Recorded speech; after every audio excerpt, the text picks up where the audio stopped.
sanonut ja tällä ohjelmalla pyrin myöskin sanomaan sitä, että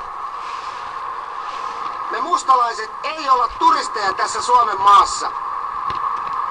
Vaan me ollaan oltu täällä 500 vuotta, me ollaan suomalaisia. Ja me ollaan valmiit tappeleita maan puolesta edelleenkin. Tää on vakava paikka. Suomen sodassa Venäjää vastaan taisteli mustalaiset rinta rinnan valtaväestön kanssa.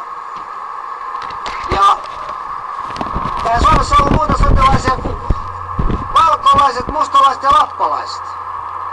Ja sitten tuli tietenkin ulkomailta tuli muutamia apumiehiä, inkeriläisiä ja virolaisia ja tällaisia. Et kaikki kunnia niille miehille kuitenkin.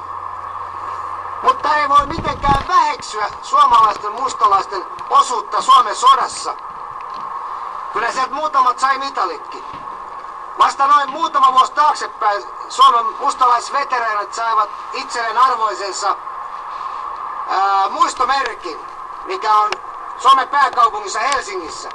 Mutta tää ei ole leikin asia, vaan tää on ihan vakava huomio, mikä pitää valtaväestön ja kaikessa Suomessa asuvien ihmisten huomioida.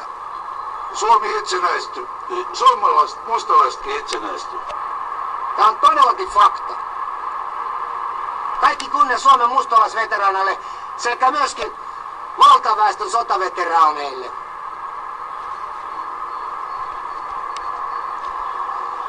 Hyvä Suomi!